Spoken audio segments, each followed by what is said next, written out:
Yeah, I have to say that chrome's looking really nice on there.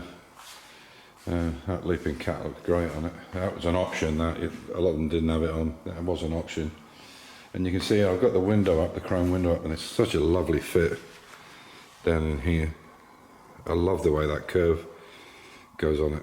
I mean, obviously, if you were driving down the autobahn with the roof down, you'd probably have them up because otherwise you get buffeted, I guess, with the wind.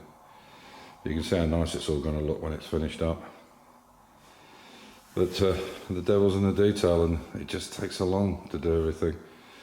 Unfortunately, there's a lot of times, because we don't know the car, and even though I've got the Bible, you know, it's finding the little holes in the clips, and you don't know, because we've repaired. I mean, I repaired both these doors.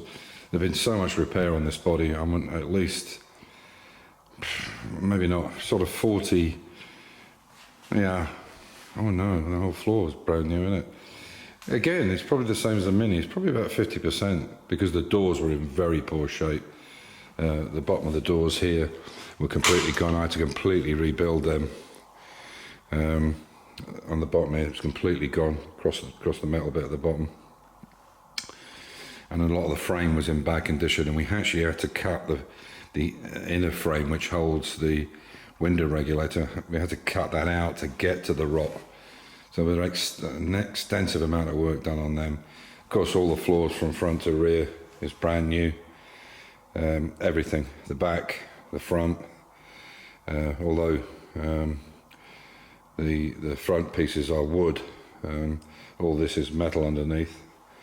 The rear arches were in really poor condition. To be honest, the wings and the bonnet was probably the best part of the car. But even then, you know, these were completely replaced. These side repeaters, they were rotted right through.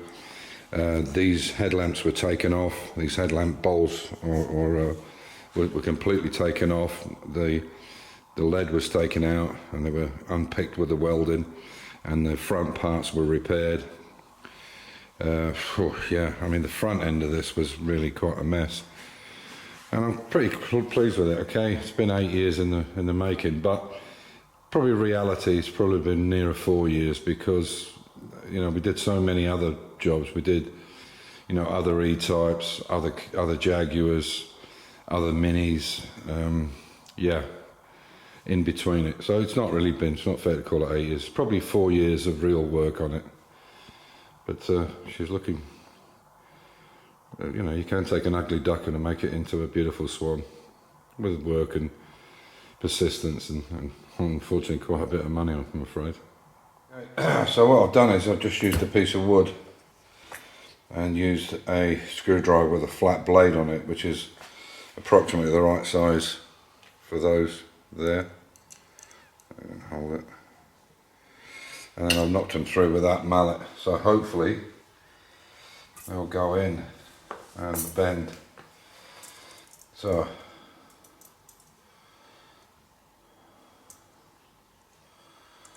I need to bring that along just a touch.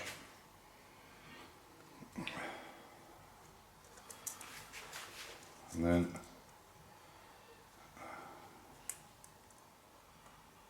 get them lined up.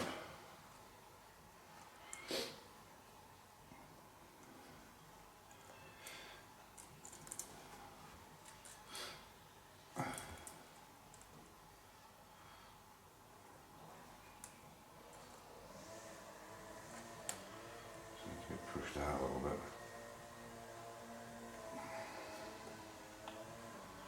There we go. Whoop.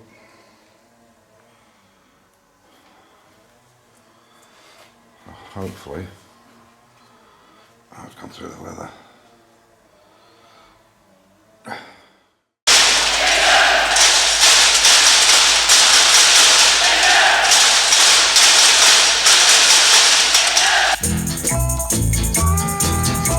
This is the Self-Preservation Society. This is the Self-Preservation Society. Go wash your German veg, your boat race too. Comb your bonnet fair, we got a lot to do. Put on your digger and your peck and ride, 'cause time to hurry and buy. just skirts on, mate. No bib around your Gregory Peck today. Hey, from your plate of meat, right upon the seat. This is the Self-Preservation Society. This is the Self-Preservation Society. Gotta get it moving, move on. Okay, so that's how the chrome strip looks. Obviously it's not in place, as you can see there. You can see when I push it in place, that's quite nice. And again, all the way to the back, it needs the clips in it. But I think that looks much nicer. Yeah, so what I need now, so I found these clips, these top clips, but what we need now is the buttons to go in here. I think there's 3, I believe there's one here, there's 3 I think, 1. So they've got the holes punched in the car, 2, and then I think there's one at this end with a clip in it. So there's the clips. Unfortunately I only have 2, and there's one hole here, one hole here. So yeah, need to get that put in place.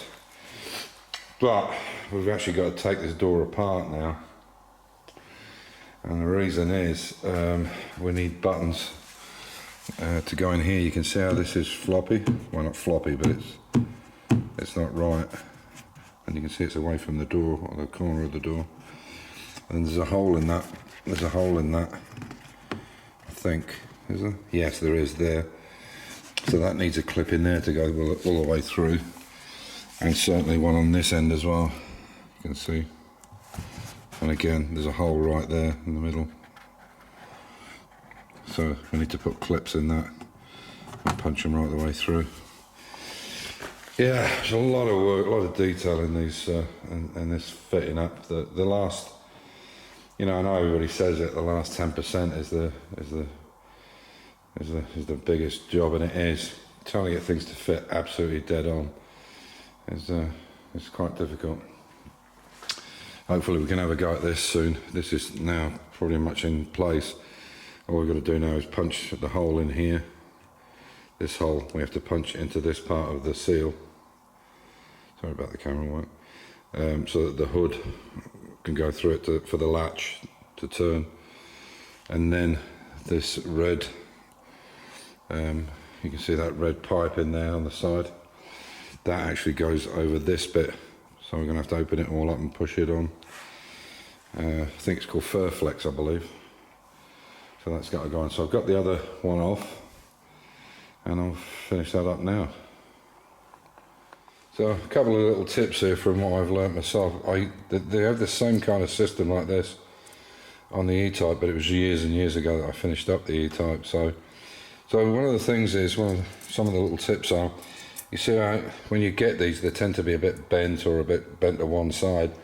First thing to do is straighten them up outside when you take them out, so they slip in to the edge here like this. They just slip in, and just make sure that they're nice. You can see that one has got a slight, so I'll push that together there, just slightly. So if you can, make them as goalpost shaped as you can, upside down goalposts of course, but try and get them so that they're as square as you possibly can, because what you're trying to do is make sure you punch the holes in the right place. As you can see, they slide into the end, so the clip starts here. So what you don't want to do is go too far. You want to be far enough out that they'll catch and hold the chrome, but not too far out that they can fall out of this, you know, like this. So just take them in a little bit. So those two at the ends are really the most important ones. Again, you can see there where it opens up. I don't know if you can see that. You can see where it opens up and it comes out. So you really about there as far as you can take it. I think, I'm not sure if it's 4 or 5 goes in it, but I'm putting 5 in it. So 2 at the ends, 1 in the centre, and 1, and the others spread out sort of evenly. And then what you can do then is then take that and put a basic mark where they're gonna land. Now, bearing in mind that's got a curve on it, you are not going to be able to curve this because it's chrome. You can't bend it sideways, especially with a fold on it. So what you've got to do is kind of start and just try and eke it over, you will not get it to that bend. It's got to come down slightly. It's going to come down a little bit on this end and a little bit on this end here. So you cannot bend it sideways. You'll just kink it. So you've got to try and get it as near to the edge as you can. So the way probably to do that is to get the center in first and then work from the center out. But just making sure you've got this to the edge like that, and it's not protruding over the edge. This is a tricky little job, but that's the way to go. And then what I've found is I've used a really nice sharp punch or bradle, bradle I suppose you would call it. Punch the holes in it first so I can see where they are, and then take an electrical screwdriver, because it's got a nice flat blade which is the same width as those, and then punch them through with a rubber mallet and really make sure that they go through, because these are very flimsy, these legs.